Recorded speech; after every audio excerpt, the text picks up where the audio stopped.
What's up, guys? Iceman here. Welcome to Meditations.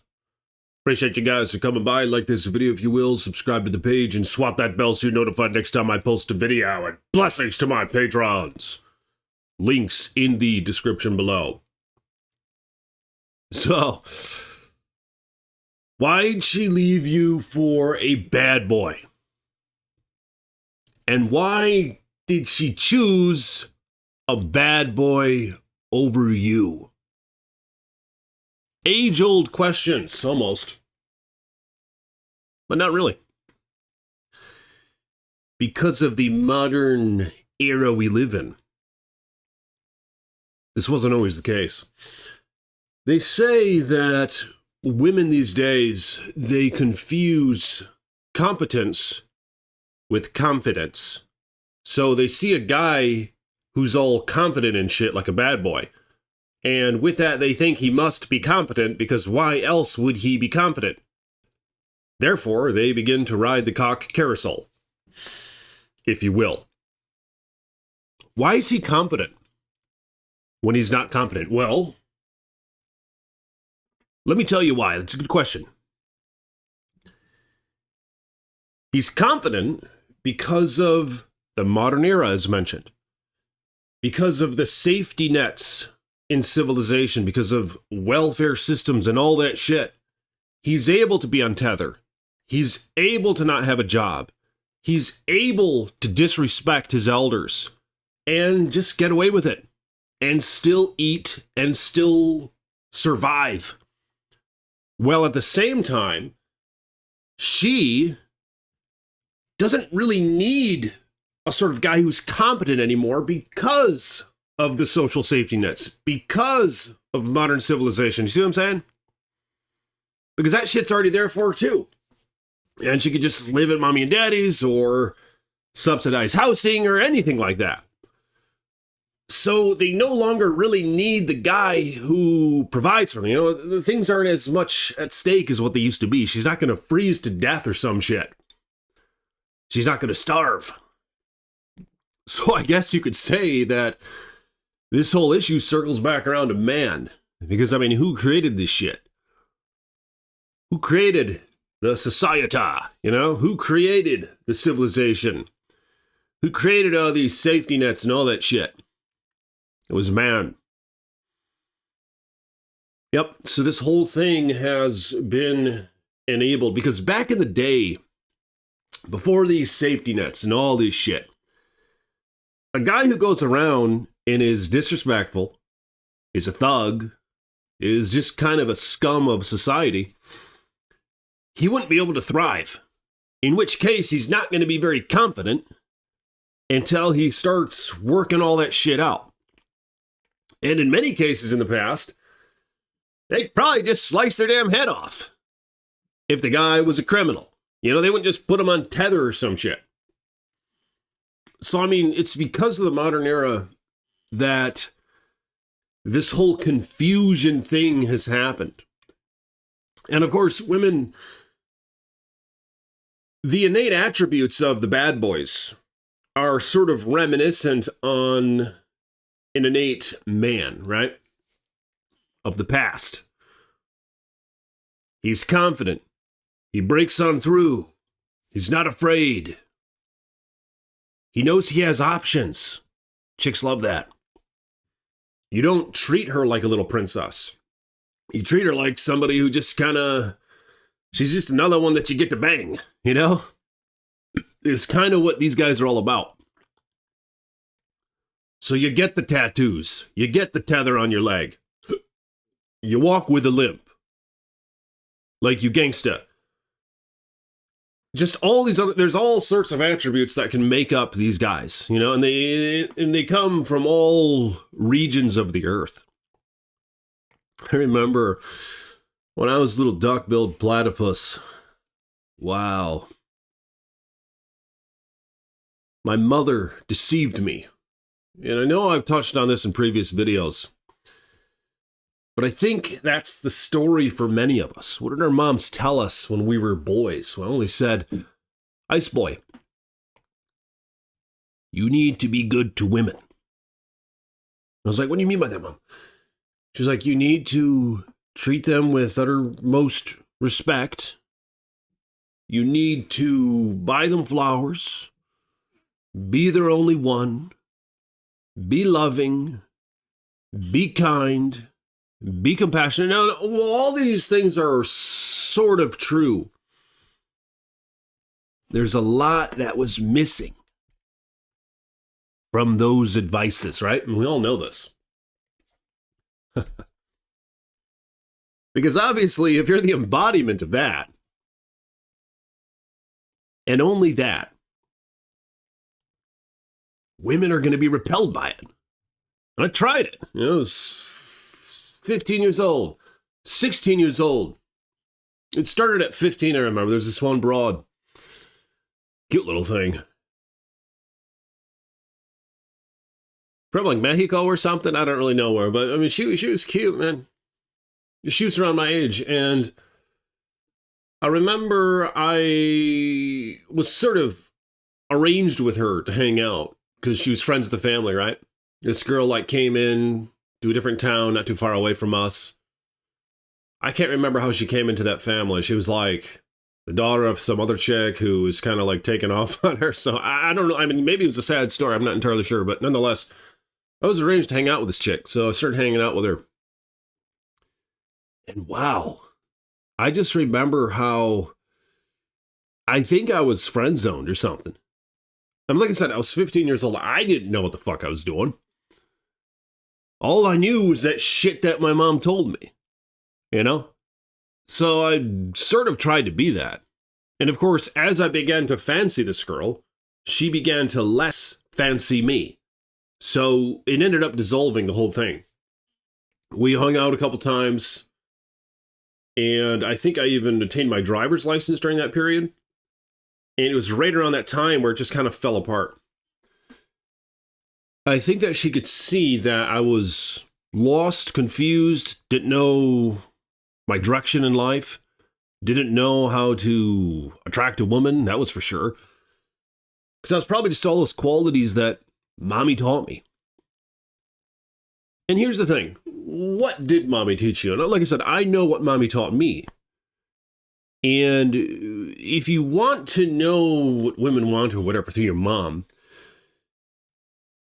or other women, peers and everyone else that you might know, don't listen to what they say. Just kind of close your ears to it. Blah, blah, blah, blah, blah, blah, blah. Let it just kind of go in one ear and out the other.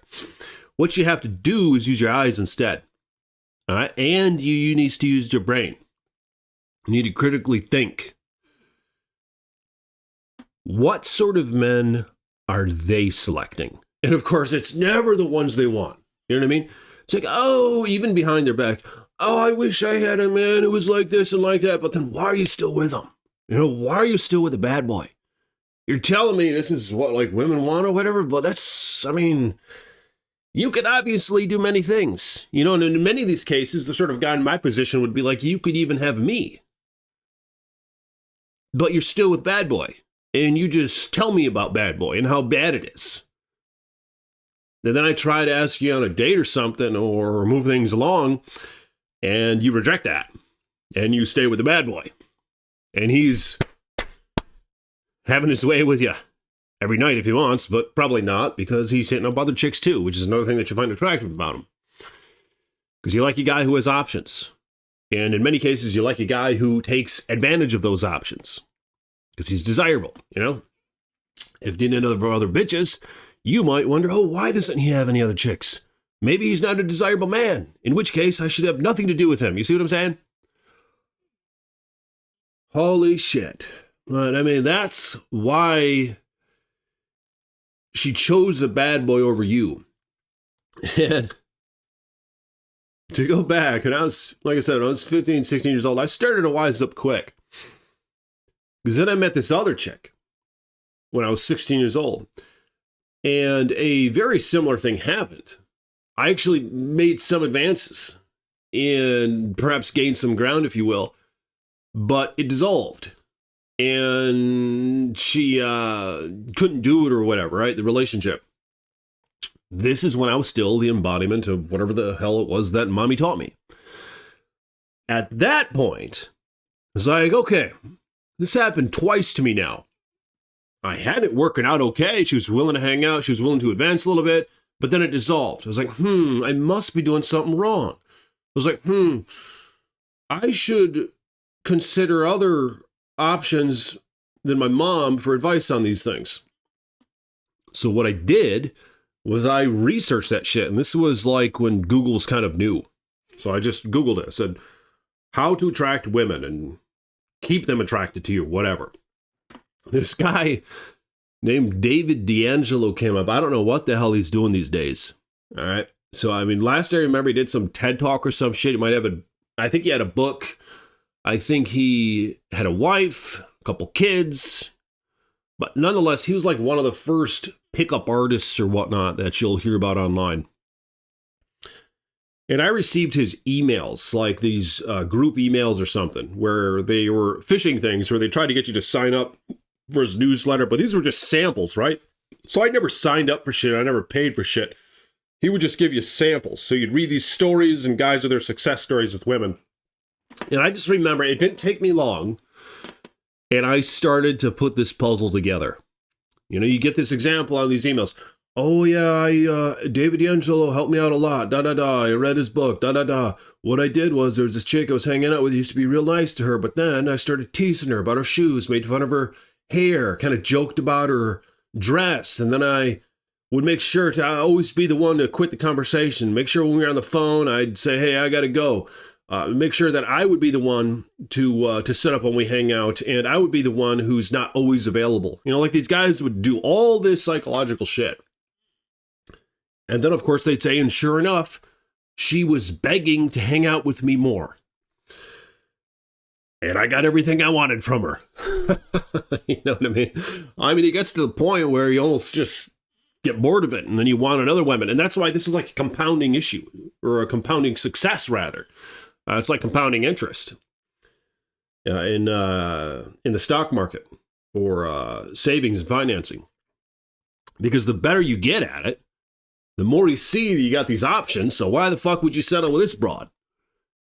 And then the more that you embody that sort of persona, the more that she wants you. You know, and I mean, I don't feel like I have to say this, but this is generally how it goes in these situations. The less that you want her, the more that she wants you. Because then she starts to think, oh, wow, he has other options. Oh, wow, he's not that into me. Oh, wow, I must not be the perfect broad that the last guy I was with said I was, and he would kiss my ass. And then I left him, of course, because he was a pussy simp. And he couldn't get other bitches, you know what I mean? But this guy, I don't know, he must be a god or something. You see what I'm saying? It's compounding the success. And then these guys would have more success. And this is what it turned into for me. What's crazy is I got back that girl. The bitch who left me when I was 16 years old, right? It was in my park. And I hit up another chick while I was with her. And I got it going with that chick. And then I had it going with both chicks. And at that point, I still had a conscience or something. I was like, oh, fuck. Like, both these broads are into me. You know, then I had dilemmas. It was crazy. You know how you went from A to B on that whole thing, or how I did. It's like, holy shit. And I actually ended up breaking up with that broad. I shouldn't have done that. Should have just kept her on the damn line. Why the hell would you let go of a big fish? You know, just get another pole and make another cast. You know, keep that fish on the line. I mean, there's no reason for me to do that. Like I said, I must have had a conscience or some shit. But they don't like consciences. I mean, we all know that. You like bad boys. So, I hate to say it, but like, I wasn't really a bad boy. I just had to become one. And I had to fake it, you know? A pretend bad boy. So really, that life found me. I mean, there was no other way. You know, there's no way I was going to go through that shit again. There's no way I was going to spend time with a woman, become infatuated, only for her to leave me. You know, I was like, if there's anything I could do about this, I'm going to fix it, because this fucking sucks. You know, just like everybody else. I thought I was in love or some shit. You know what I mean? You thought she was the only one and all that. One-itis, right? That's what they call it. Yeah, what a disease that is. That'll leave you alone forever. But I mean, I'm curious what you guys have to say about that. That's why they're into bad boys. That's why you basically got to become a bad boy to an extent. I mean, the best method is to have those good attributes that your mother talked to you about, but to also have the bad boy attributes and sort of mix that shit up together. I mean, I wouldn't get untethered. I wouldn't get tattoos, even though they probably help, because women, they like that bad boy shit. You know, they like it when they got all the shit that their daddy told them to stay away of. The shit that daddy told them to stay away from. They like that shit. But I still had some dignity and standards. I was like, no, I'm not going to get fucking tattoo sleeves down my arm and up my fucking neck. Yeah, I know that's going to probably get me more broads, but you know what? I'm just not going to fucking do it. But I mean, it's up to you guys, you know, if you want to do that shit. But yeah, that's my advice on this topic for now. And I will see you guys tomorrow. If you want to support the meditations, become a patron, linked in the description below. Peace be with you.